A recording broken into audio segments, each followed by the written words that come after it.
then I have all this horrible natural light is disturbing me. But I mean, don't say that. It's No, a in Finland you're not price allowed to say that. So today's visit is in the studio of Kasper Muttonen. Yes, welcome. Thank you. Well, how would you describe your practice just generally, a little bit? What do you do? Well, my background is, of course, I studied fine art, but then I studied some time architecture. So then my art combines these two fields, or I'm, let's say, inspired by the field of architecture. Then I'm now returning to my, let's say, the origins of this idea. I want to build my so-called artist house. So that was the exhibition in Galleria Huuto. So I would do a kind of versions of houses what artists would design for themselves. And they are kind of different alter egos or something.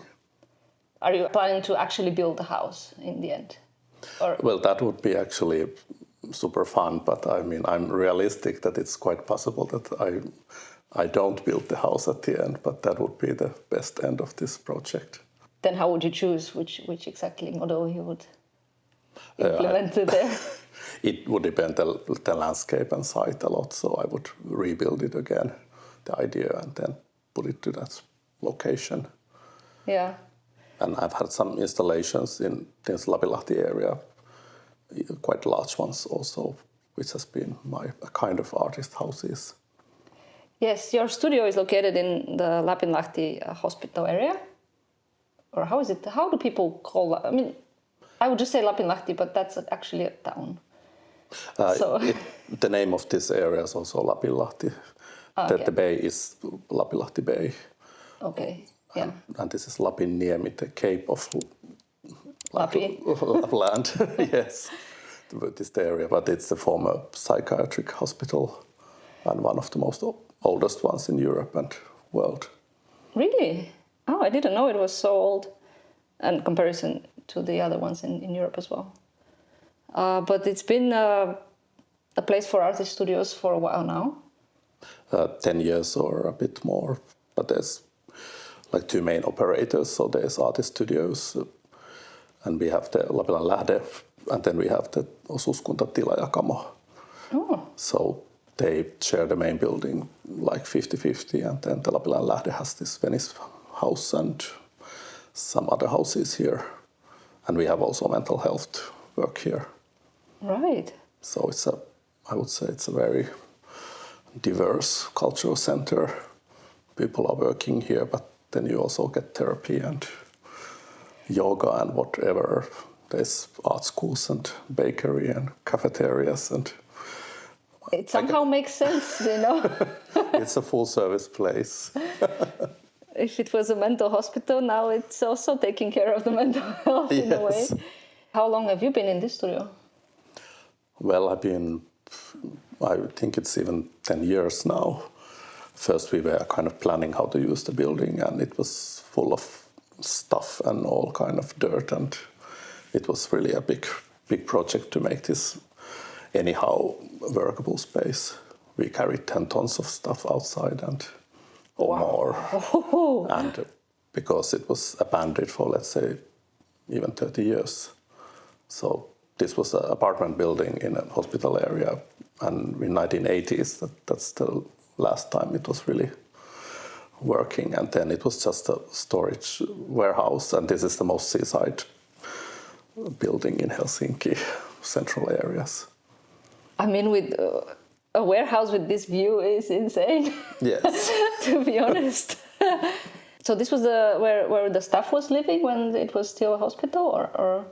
Yes, there were many families here. So after the war, when it was renovated, because some bombs hit nearby, so it was full of families. Helsinki had really a big, and Finland had big need of apartments. So each room had even a big family.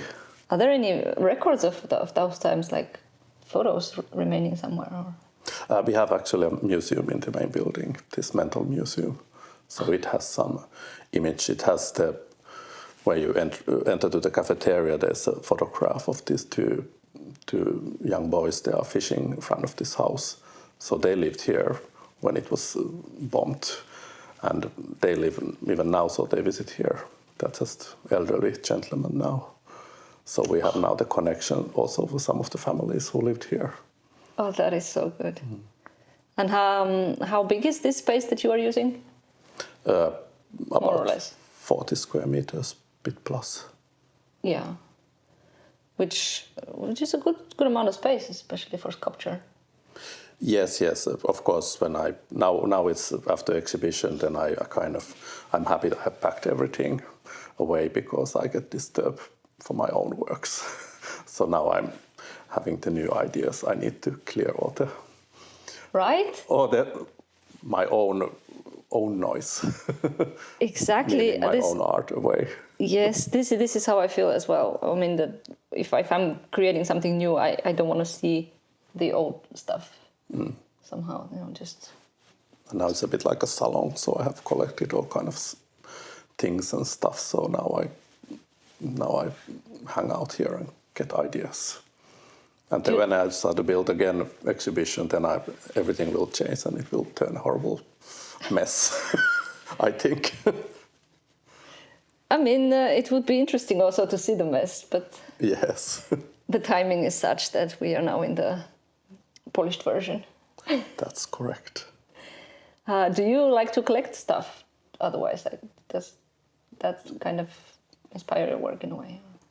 Yes, that's my sin. So What do you like to collect? well, I like because the house is called Venice, so I collect different class things because it somehow fits the building, and then I fill the windows with my glass objects. Luckily, there's a lot of space between the windows, so then I get the feeling. Maybe I'm building like a story for around the house name and the feeling. Site-specific collection. Interesting, yeah. It's also interesting that some of these days was the opening of the actual Venice Biennale, isn't it? I'm not entirely sure which date it was. Yeah, and then since we're not there, we are at least in the Venezia building, which is something. And this house really looks like the same as it's a nickname, but I mean it's for the reason. This is surrounded 3 directions. It's surrounded by the sea. We have the water also. Yeah, check. The water, the art. There's no boats around though. Or maybe there's little boats in summer. Yes. Yeah. Sometimes noisy ones, which is not fun. They do the water skiing here. Oh yes, I think one summer I was seeing some. That I don't know how that was called. It's like a water skateboard. Yes, thing. They have these electric ones, which it's like a UFO flying over the water surface. Yeah. But they're silent. That's the good part of that. Do you store your work here, or do you have separate storage? Well, I try to find places in this building to storage my artworks. How many artists are having their studios in this building?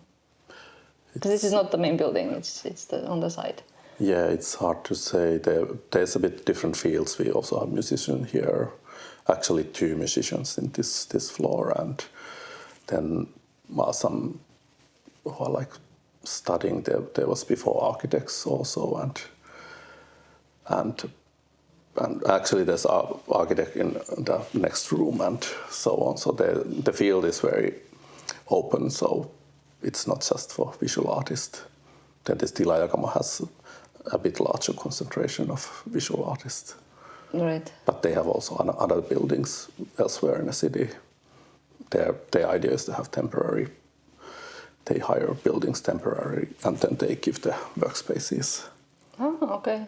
So they have another hospital in Meilahti area, old historical hospital as well.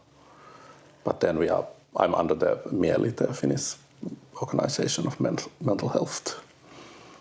Okay. And then there's also art events here and a lot of exhibitions, let's say, in main building. Yeah, I have been to at least a couple of events there. Different types of art exhibitions.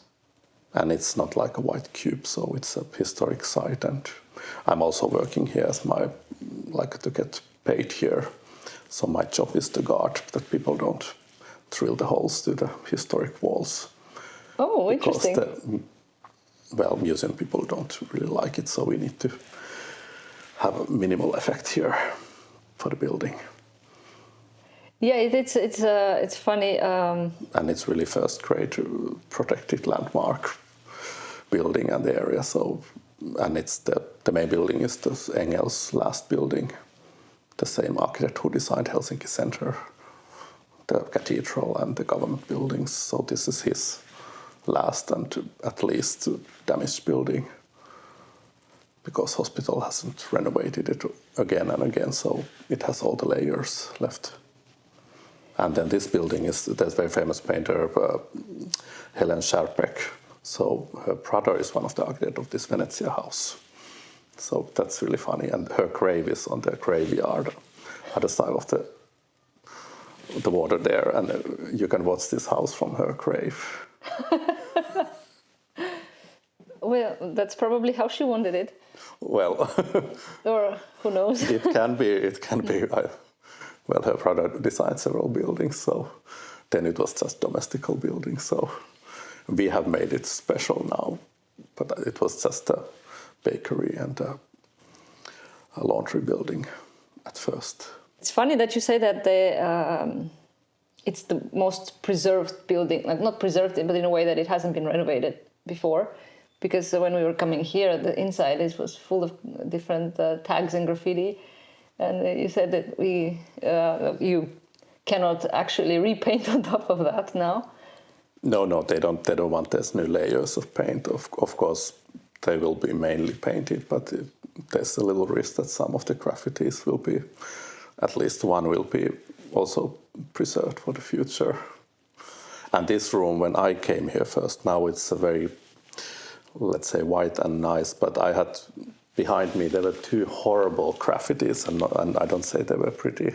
So it was quite visual. So I could stand that for 1 year, but then I thought that I will go crazy. I can't do my own art if there's somebody else's huge pictures made in very strange state of mind. So probably. But if you think about in Helsinki in general, how they are so meticulous about not having graffiti anywhere, and wherever there's a tag, it's repainted immediately. That's true. But not here.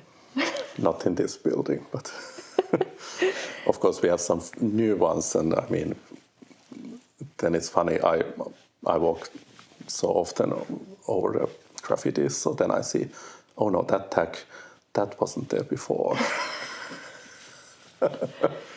You have to put surveillance to see, like, who did that? Yes. Yeah. What is your favorite thing about your space? What do you like about it the most? Silence and the light. So from the other side of the building, you can hear the traffic from this big motorway. Then this house is blocking it.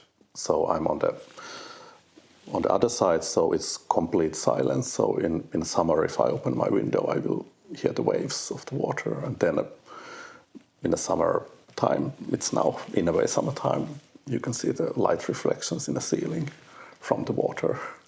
That is true. And then the sun is circulating the entire building because it's here in an open space.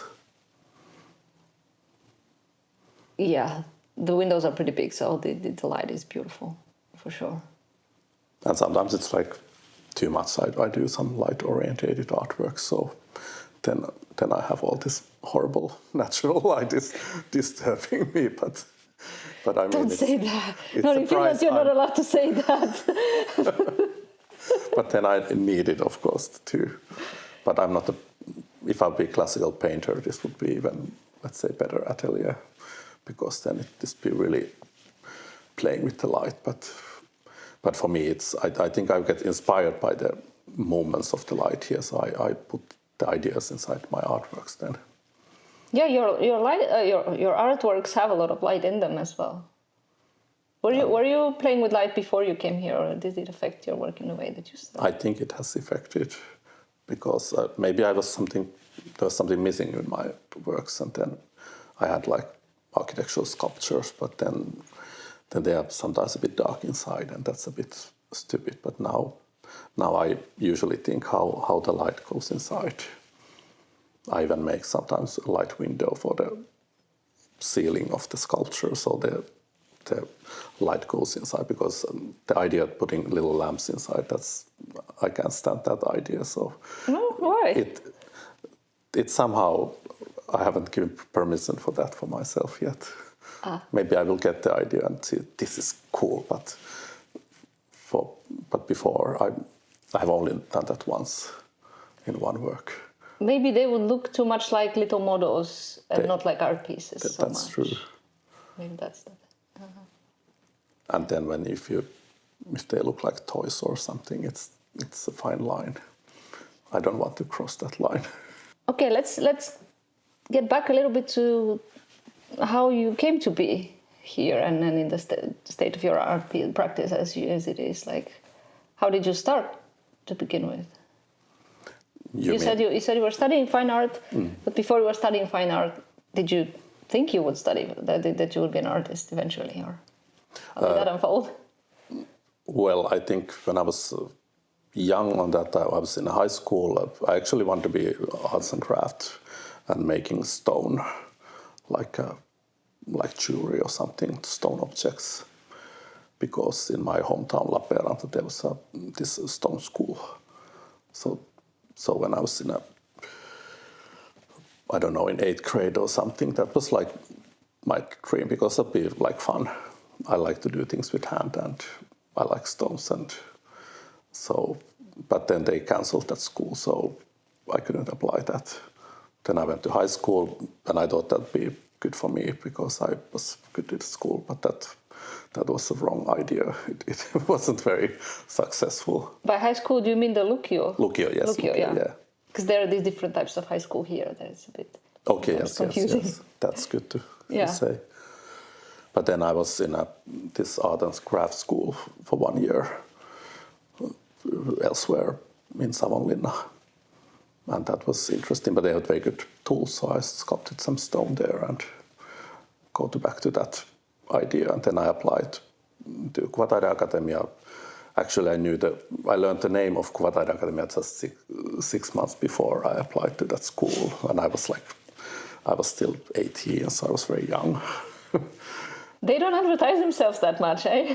No, well, I knew the word Atheneum, the old name, of course. It was called Atheneum before. Because it was in Atheneum building, yes. But then it was a kind of school, 2 schools then. Okay. So I knew Atheneum, of course, but I didn't know Kuvataide Akatemia. What is that? It's a strange name. But then I applied, and I was super lucky, so I got there. I was very young, and so I studied there. But then maybe my childhood dream was to become an architect. So then I could study architecture from the Kuvataide Akatemia as an exchange inside Helsinki's university's exchange program. So that was, since Kuvataide Akatemia I'm very happy to get into that school, but then if I'm honest, then the pedagogy and the education was a bit strange or not very focused. So then the architect school, that was like a school. I really learned things there. So it was a kind of fun mix. I mean, architecture is generally very much more structured than art. So I guess. But the art was very non-structured, so I need to say it could have been slightly more structured to give students more tools to work in that field. So did you study simultaneously architecture and art, or was it one after the other, or some? Or I was in, I think maybe it was 4th or 5th grade in Academy of Fine Art. I was in exchange there, but then I applied when I graduated. I applied to that architect school. Okay. And I was lucky to get in, even without Lukio papers. But I was Master of Arts then, so it helped. That's good to know that helped for something else than art itself. That's true. So you kind of have both, like, 2 professions? No, unfortunately no. So I studied, let's say, 1 year architecture, after that. And then I thought that I need to forget my art because it's really mind and time consuming studying architecture. So I thought that I've studied 5 years art. If I will continue now as architecture, then it's like I'm skipping away that. It's a bit of a different path, yeah. Yeah. And then you were just an independent artist? Yes, and then I choose to do art in some way between these two fields. Sometimes it's maybe a good thing and sometimes challenging, I don't know. I mean, whatever we do, it kind of affects us in the practice as well, I guess. Like, it's inevitable. And for you, I guess, especially that you were into architecture even before that, like really interested in it. You said you wanted to study, so yeah. Yes, I did, of course, when I was that young, I didn't know. Of course, I read some art books and architecture books, but I didn't know about, let's say, modern architecture or anything. So that's something you learn in architect school, that you realize what is modernism and how that has turned. And I think that's interesting for the visual art as well. But I think maybe nowadays time for visual art is a bit, it's not modernist, it's something after, and sometimes it's a bit conservative even, like you do funny pictures or you paint flower paintings and such, and even in a good galleries. I don't know, should I say this loud, but... You can say whatever you want to say. I'm not gonna censor you on what you say. So, however you decide. Yes. And maybe for me, my background in that small town, Lappeenranta, it was old town, but then it demolished itself totally in the 80s when I was young. So maybe I think it's mental background that you live in a old town, it's made of wood, and then it just turns to be this bulk concrete. And so it was like the bad modernism, I would say. Then I learned in architect school that, there's a good modernism, there's good concrete. Like, I have concrete sculptures that I have made because it's one of my favorite materials, but a very tricky one also. So there's good concrete and bad concrete? Definitely, but it's how you make it. I don't know that much about concrete, so it would be interesting to learn. Yes. What's the difference? Now, where's the line between the good and the bad one? I think it's the effort, and when I do my own concrete, I mean, I treat it like a stone. So I carve it and try to polish it and do that kind of things. But it's quite heavy, so I have my concrete moments, and then I have other moments when I like to do light with plywood and wood and plexi and so on. So is your practice more oriented towards the material that you use? Probably, yes. I like to experience with materials, and I think that's the pleasure. And funnily, when I studied art in art school, I studied mainly painting. Because painting department had all the people. Then I was 1 year in a sculpture department in huge these warehouse halls in suburbia. There were a lot of space, but there weren't any people. There weren't ideas. So I got really, after 1 year, I got like, no, I can't stay longer here. I returned to painting where there were social circles. So I use also color in my work. So maybe I think I'm a three-dimensional painter sometimes instead of a sculpture. That's a good description. Yeah, I'm a three-dimensional painter. Why not? I don't think it's forbidden. Absolutely not. No. What do you do now? I mean, nowadays in your work? Well, I'm in a very lucky field that usually as an artist in my more than 20-year career, it has been you are poor, you don't have money, and you somehow make the art. And that's one reason I used concrete before, because it's bloody cheap stuff. Like you could buy €5 and 25 kilos of that cement. The carrying was like the worst part. I didn't hire a car then because I wanted to only pay that 5-6 euro for the back. So, but now I have a grant. I have a 3-year grant, so I'm in a very different position than I have been. And it probably definitely gives you freedom of your thought, and can experiment more and focus. Yes, probably true. And then I have this artist house idea. My first part was that exhibition at Gallery Huuto, which had like the models of some of the ideas what that can be. Then I intend to do some installations.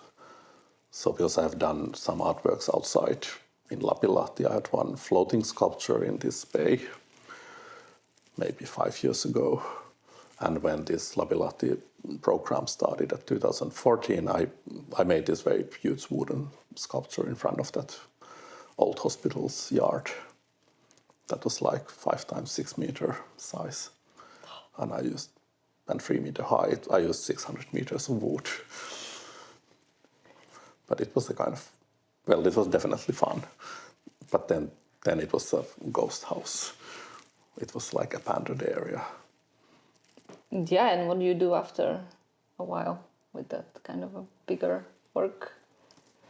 Well, it was there maybe 6 months, and then some vandals destroyed it, so then it went into pieces. And I was going to artist in residency then to Rome.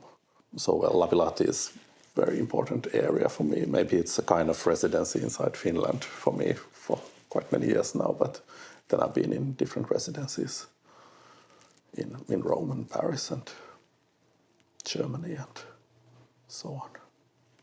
So is it fair to say that for your work, like the space you are in is really important also conceptually, not just practically? Probably yes. I think it's definitely because I'm a kind of fixated and very curious about the space. So then it's amazing to be in. Like when I was in Rome, there's a Finland Institute, and they have this gorgeous house, Villa Lante, which is 1500s Renaissance villa on top of the hill. And then it's the basement where they have the artist atelier there, the guest atelier, this vaulted space. It's next to ancient Roman wall on top of this Renaissance villa is being built off. So you're in a place where there was a house 2,000 years ago. Nobody knows who lived there, but it's definitely not someone meaningless. I mean, because it's the best spot in that hill to see entire Rome. Whoa. So that was a kind of feeling that as an artist, maybe you can live a short time in some special place. How did that residency affect your work? Well, I've been curious for history, so maybe there I realized I can be as interested as much as I like to be for history. But also maybe it's the idea of dream space, like that villa is definitely a dream space. But then came actually this Venice house, because I came back to Helsinki, and then I returned to this Lapilahti project, and then this Venice house was a kind of waiting. This was still a ghost house. And then we started to plan what to do with it. And then city was, because they were really keeping this like, we are not renting it, we are not keeping it. And then people were breaking into the house again and again and again. And at some point, probably somebody would have burned it, because that's what happens at the end. Oh. It's a brick building, though. How do they burn it? Well, hard. there is wood somewhere, and there was so much furniture that, I mean, if you just start it, and there's been that kind of buildings in Helsinki, very beautiful buildings, which have then ended up being demolished by somebody, by accident or non-accident.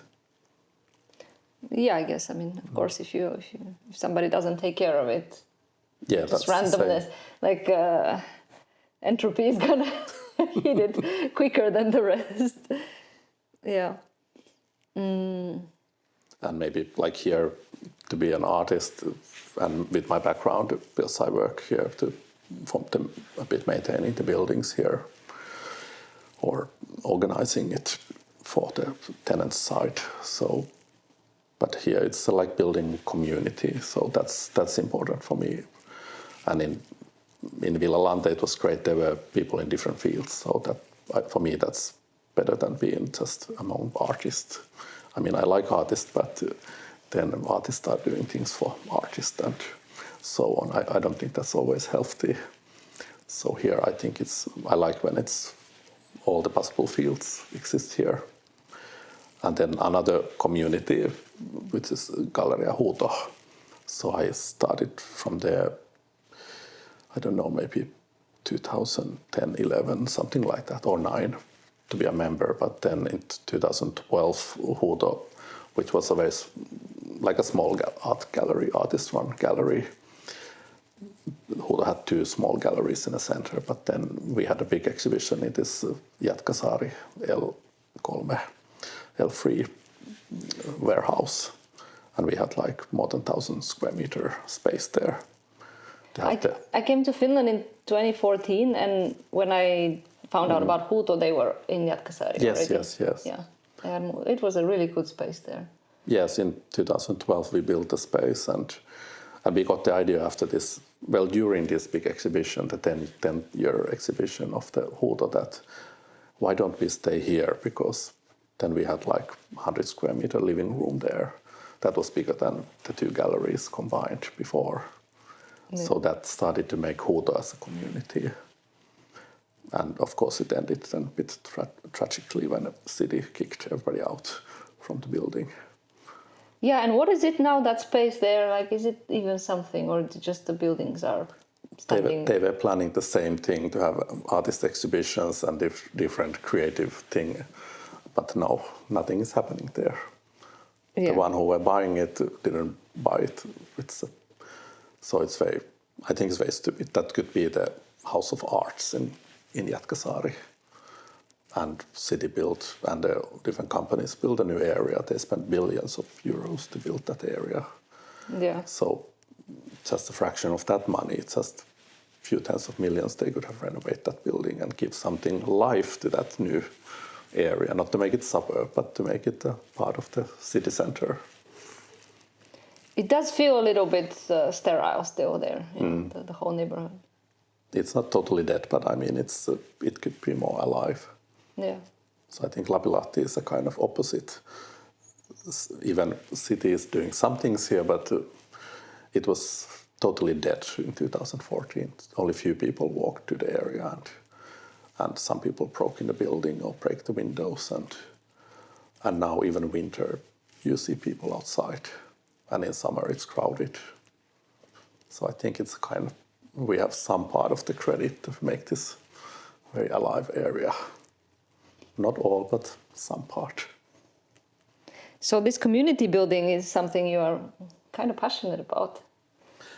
Yes, I have grown here, but also in Huuto, but in Lapilahti definitely. So Lapilahti is funny and interesting that people work a lot for Lapilahti. They don't get paid always for that, and most of them they don't get paid. They have their studios here, they pay some rent, but then they do volunteer stuffs, and then we are planning a lot how we like protect the area. So that was maybe after COVID or around that time, there was an idea plan for the area, and then Helsinki made a competition, and then also we participated with yes, with this quite big operator in Finland. But then there was a Danish real estate company who also participated there, and the competition itself was very colorful. So we were in a second phase with this Danish company, and then suddenly at the end they proposed a hotel in the park, a fancy big hotel, and then we made a lot of noise, and then even some politicians, quite many politicians were supporting the hotel. our biggest success was to put down that hotel project, because that would have taken 100 trees from the park, and they would have built underground tunnel leading the cars and the traffic to under the hotel. So they have digged a huge part of this park. I remember the hotel idea. I was at one of those demonstrations here on Lapinlahti. Wonderful. Yeah. And now we have the traffic tunnel from the West Harbour is the next problem. idea. Yes. Yeah. So is that still like supposed to happen? It is supposed to happen, yes, and we are still going to make noise for it. And there's a very small insect called kirvelilattakoi. I don't know the English name, but it's depressaria something. I mean, which is very funny. It's like depressed, the A little Latin depressed name. insect. But it's the most expensive insect in Finland. It lives only in 4 different addresses, and Lapinlahti is the main address in Finland. So new demonstrations are to be coming, possibly. There is definitely always coming new demonstrations, and not just that, we are directly trying to get our message to the city council and politicians and so on.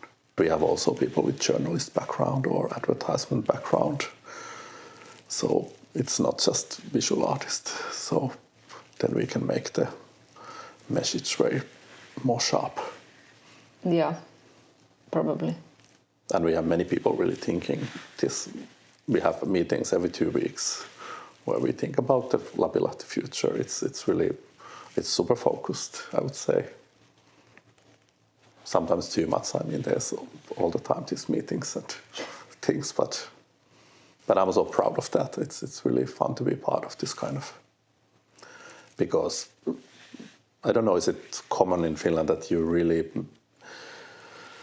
live in some place, then it's okay to live there, then someone else decides what you do. Same in architecture, but we have made a community, and we try to participate all the time for the city and its plan, not just in Lapinlahti, but there's skyscrapers planned nearby in Ruoholahti metro station area, and that would make big shade during the winter for the area. And also, this is very... They're building a skyscraper there. Yes, there's this rusty tower, Citra Tower. Next to that, there's planned 2 times that tall building on the square. If you came from a metro under the big road, that's the spot where that skyscraper is going to be. Oh. And another one on the roads this side, part of that big office building.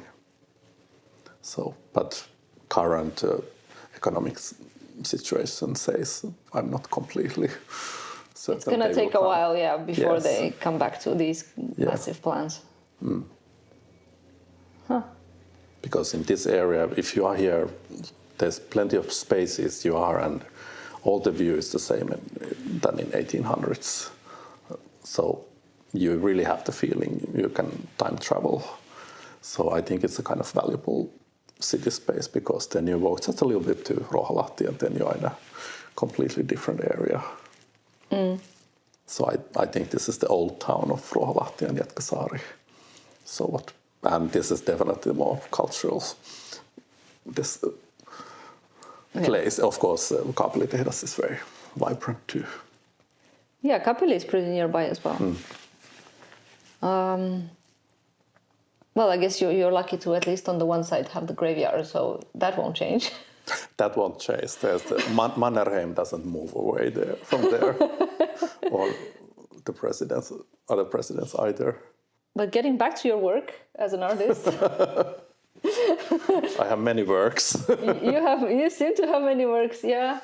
And maybe this community side of yours, like, does it reflect somehow in your work as an artist, or is it like a separate domain?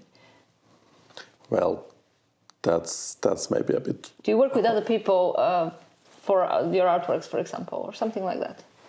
I usually work for solo, and even if I do large works, I try to design it so that one person can really build that little structure, almost a little house. So that's the kind of, but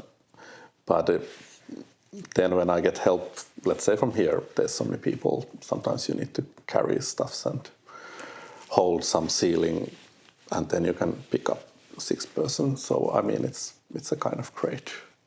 Yeah.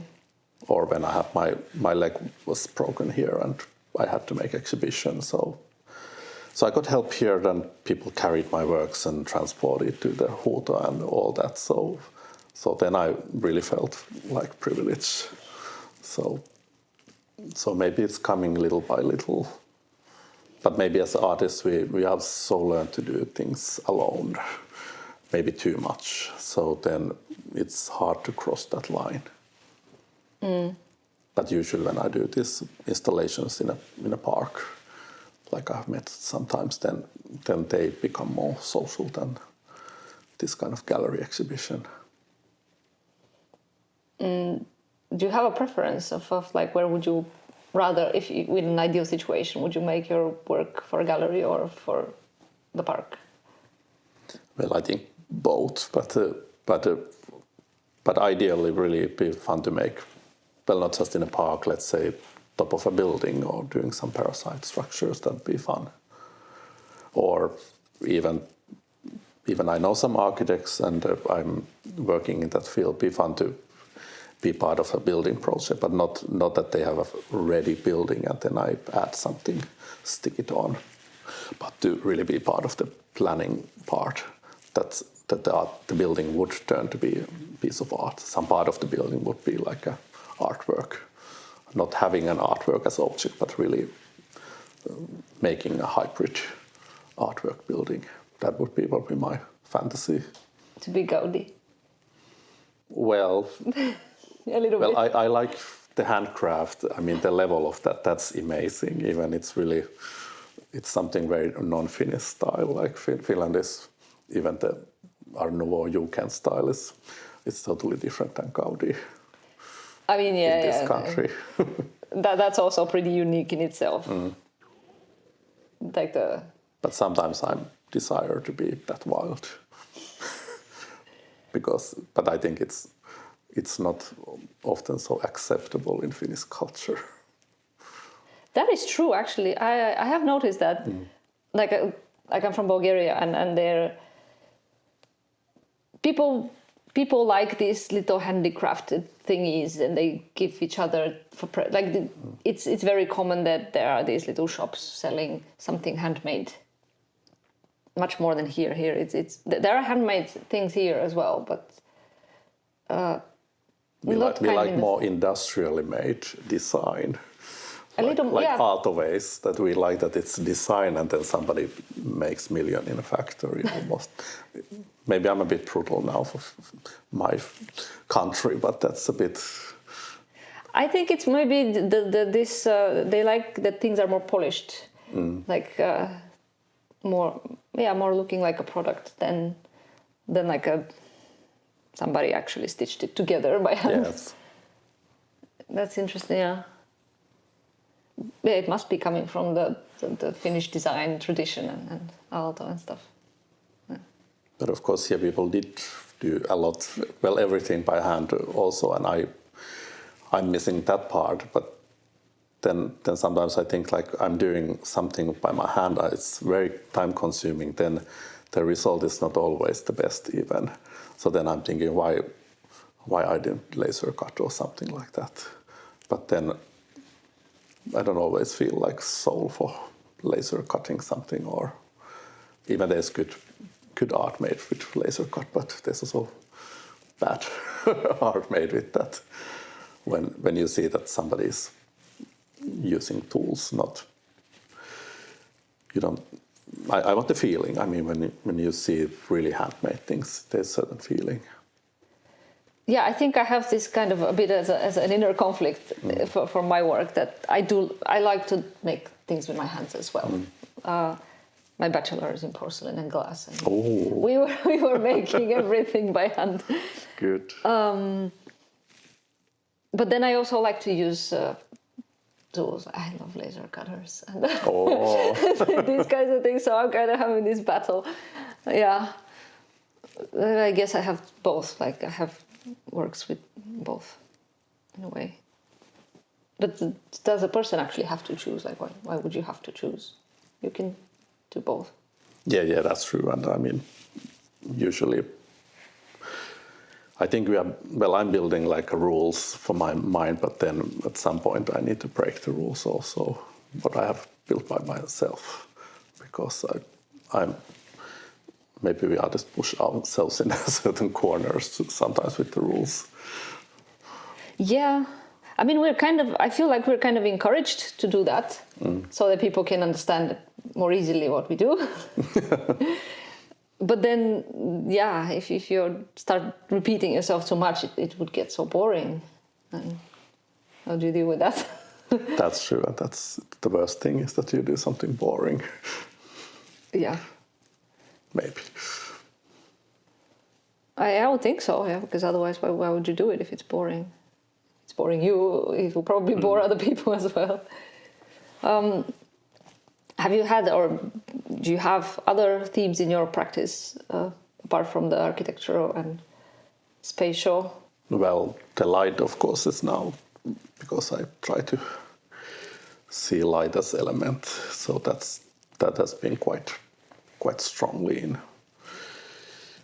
And then maybe thinking this dream space or dystopy, these are the two, the utopia and dystopia are the two, this kind of, because I like science fiction, and I'm thinking how the world is going to change, and I love all the ideas how it could end, so the civilization, so I'm in a way twisting this dream space and then the anti-dream space. The nightmare space. Yes.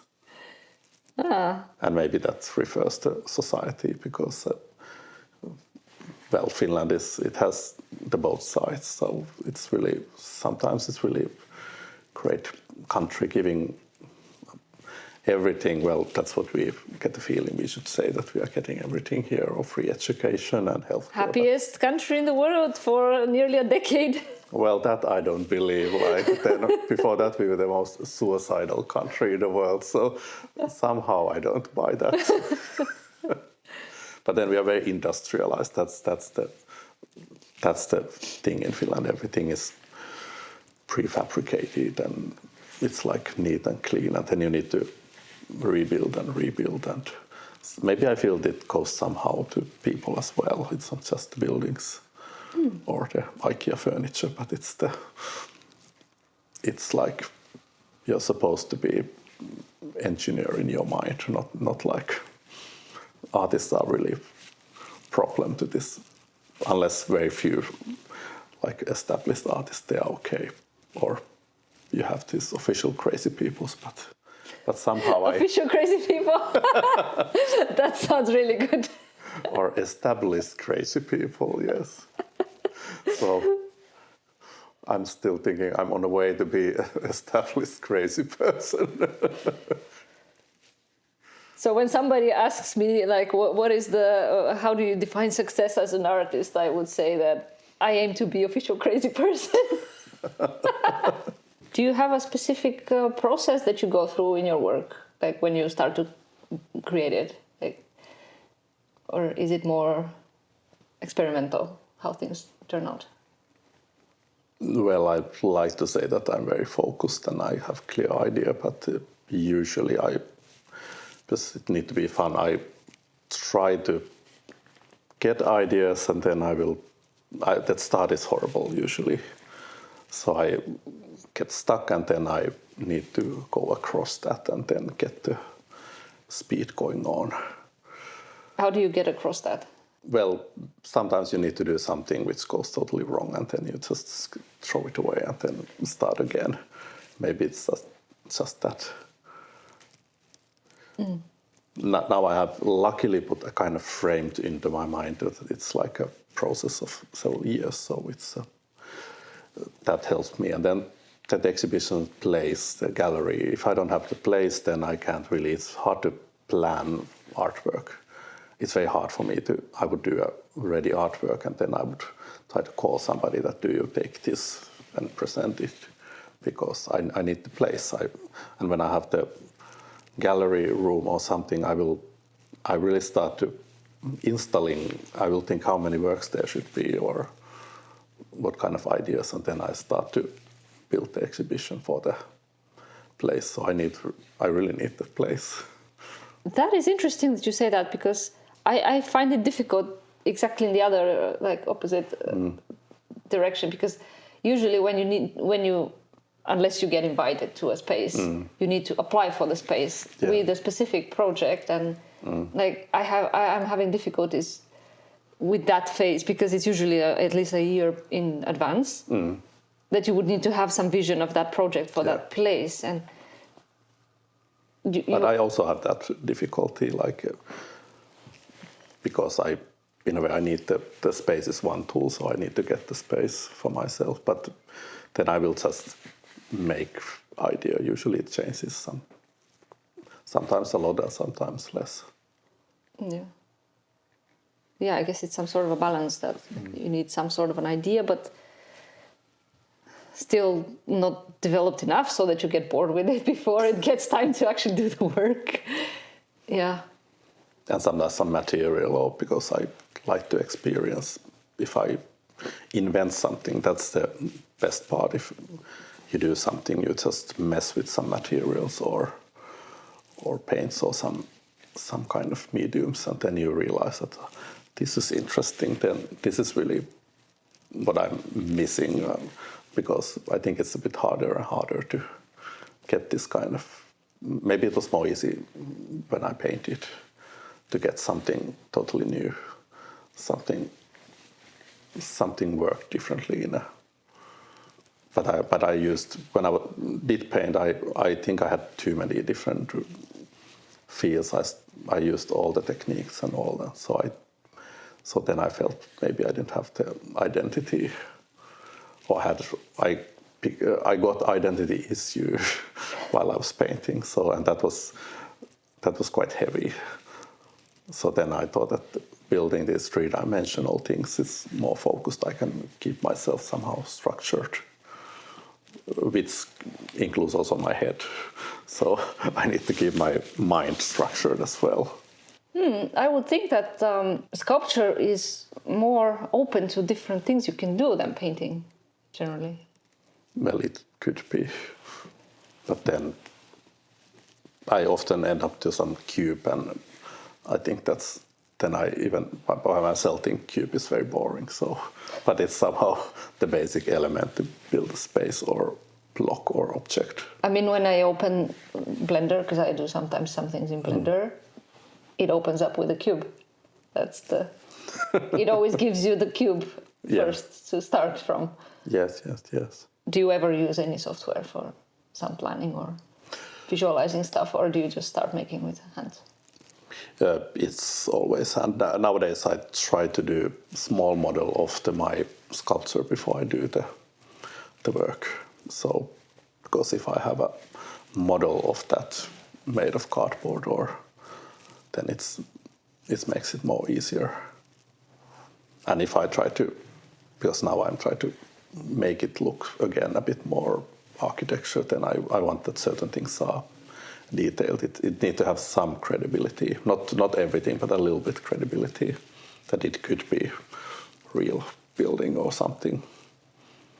So there need to be some. So I need to build it up before. But then when I did my last exhibition, I did plan every single work very carefully, except then the last one.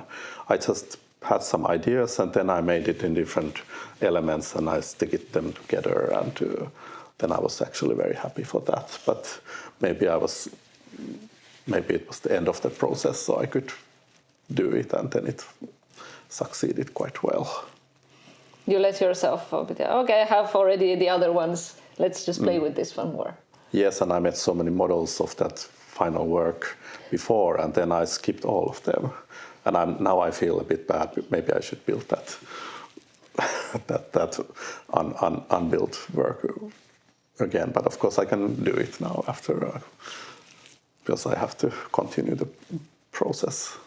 And one word what I maybe didn't say, I got this idea of, this is from the painters, that you have the figurative painters, but then you have the landscape painters.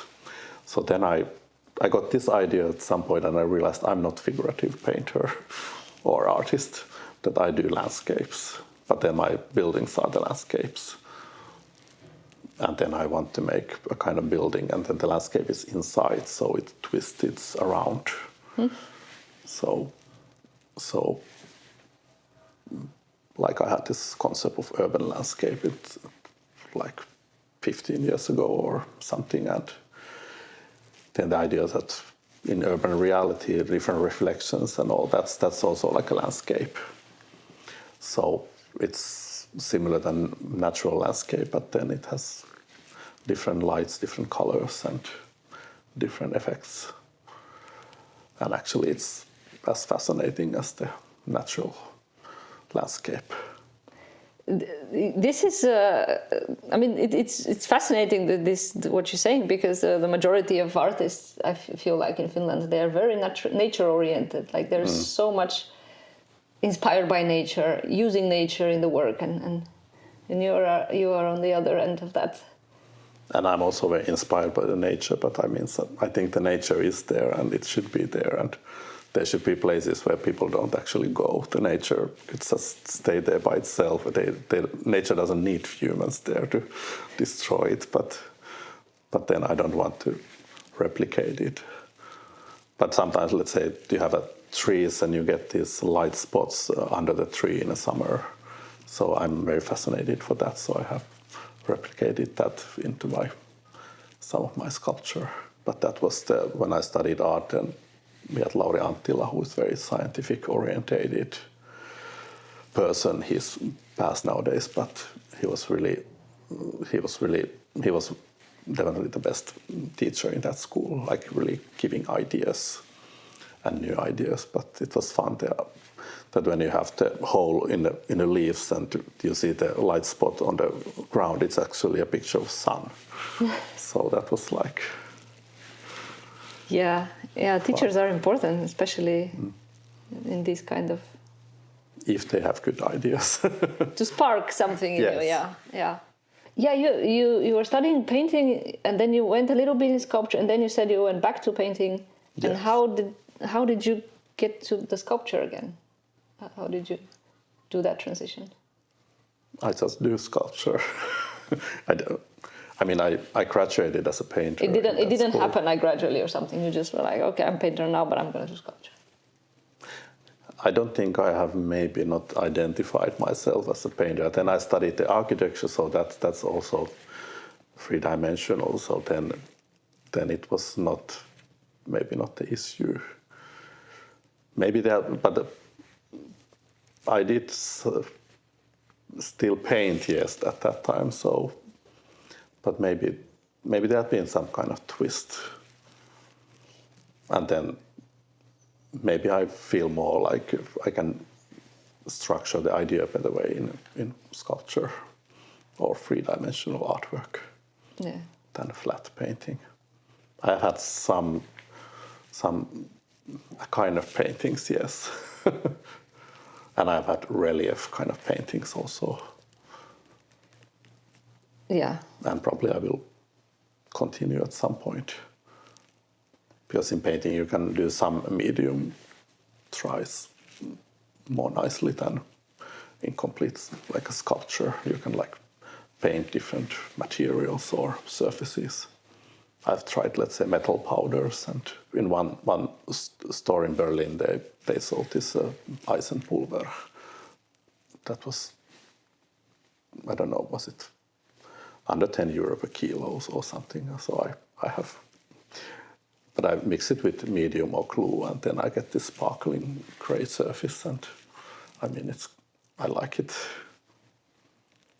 Yeah, I mean the sparkling is always. But then it's not like, it's not cheap sparkling. It's like it has elevated sparkle. It's a silent sparkle. Yeah, that would be interesting to see. Yeah. How it can turn into something. There's one dusty piece on the shelf there, which has that kind of surface. It has a bit sparkle. The acrylic medium a bit kills it, so it would still need a better glue glue the powder.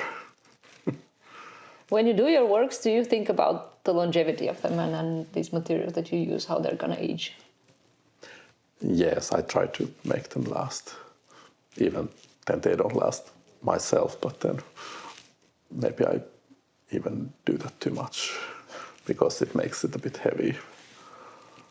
But I couldn't use some Styrox or some kind of this kind of material. Even they kind of last long, but they just look horrible usually.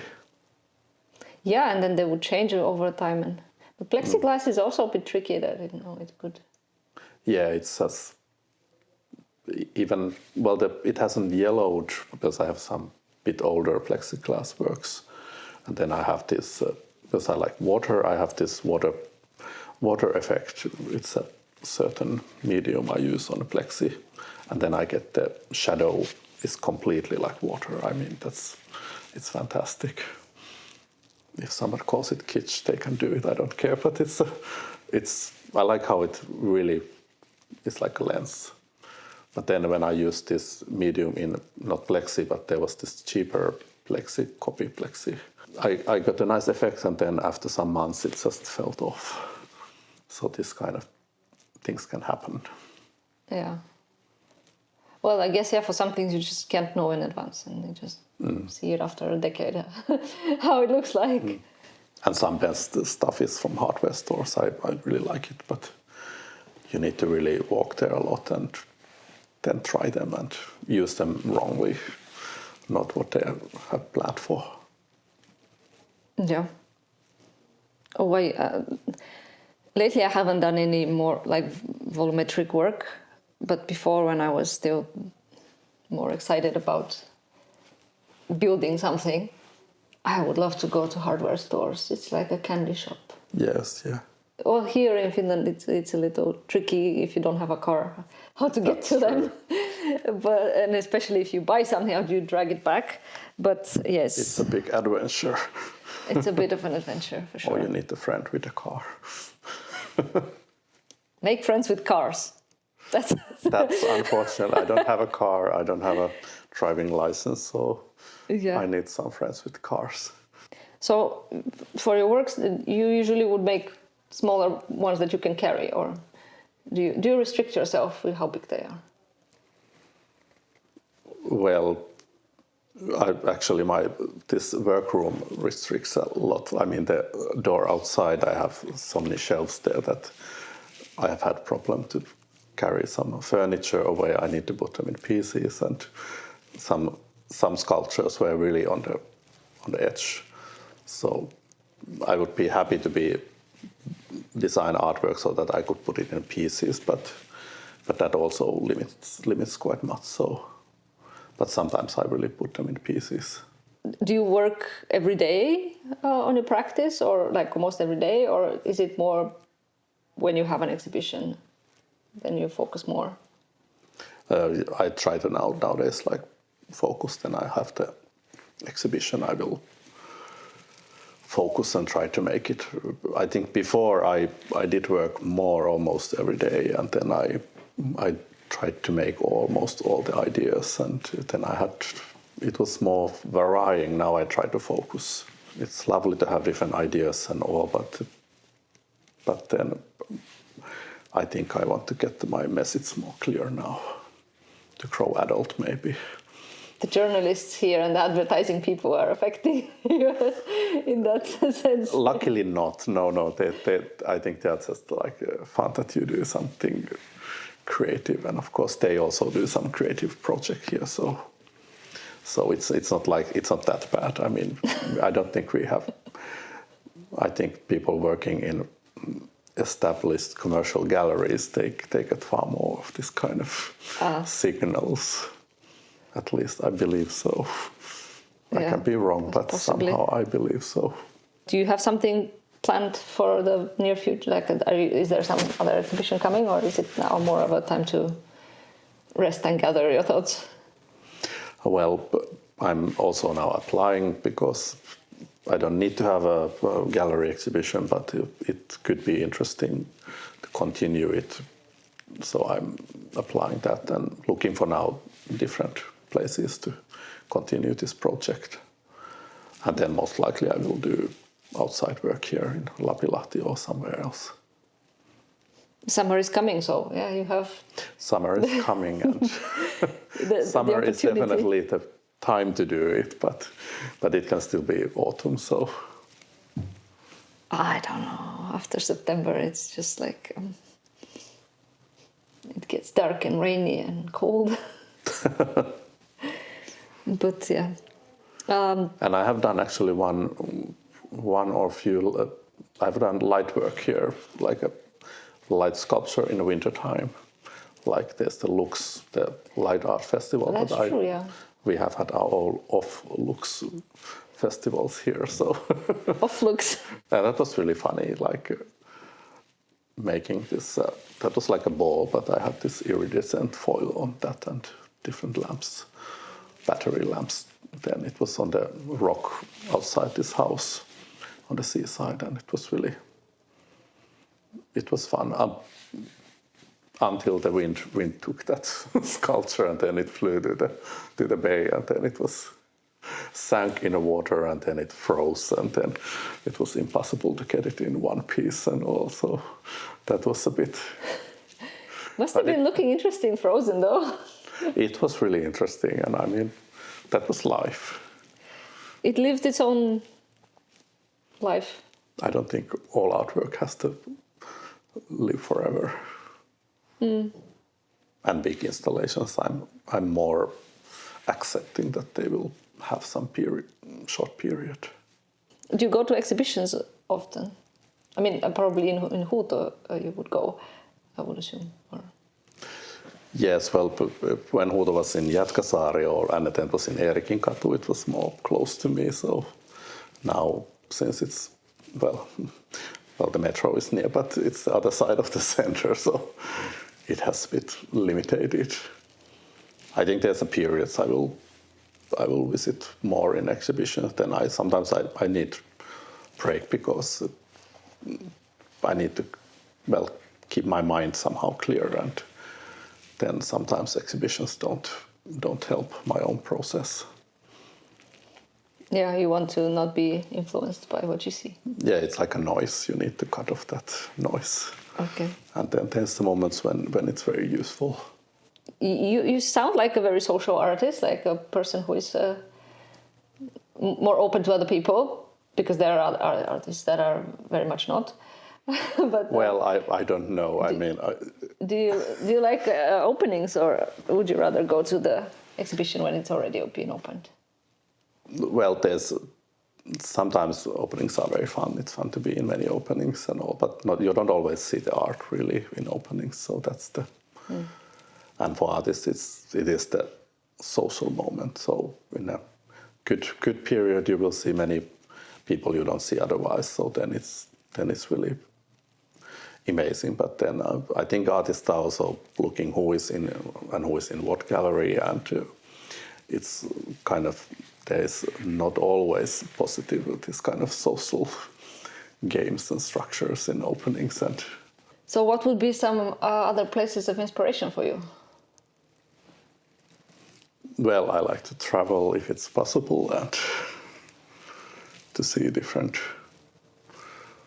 places, and sometimes be on ships and on the sea and so on. I also like deserted areas, let's say, like Faroe Islands or Iceland or north of Norway. I mean, I don't visit often, but when I see it's like, that's impressive.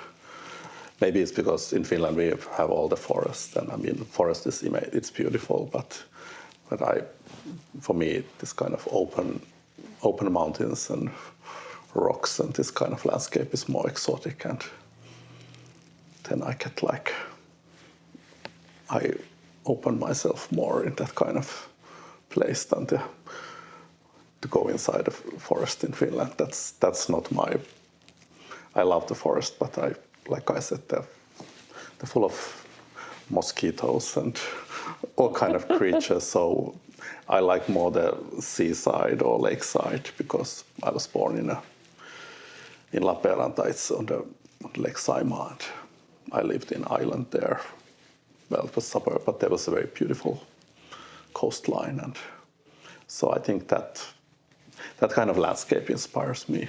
And finally, maybe what would be some other artists that you follow their work or you like their work? I ask everybody. I know it's a tough question. Maybe what are some other artists right now that are kind of interesting to you? That's a very tricky question. There's many who I like. There's also very many artists I don't like. So this is really I get like frozen for the ideas. I know.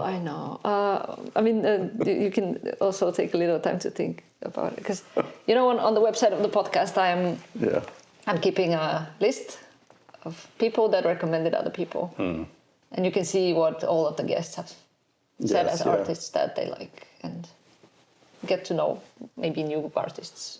You can also send me a couple of names later. Maybe if I can send a bit later. Now it's hard to focus on that. I should have warned you about this. I think I maybe didn't.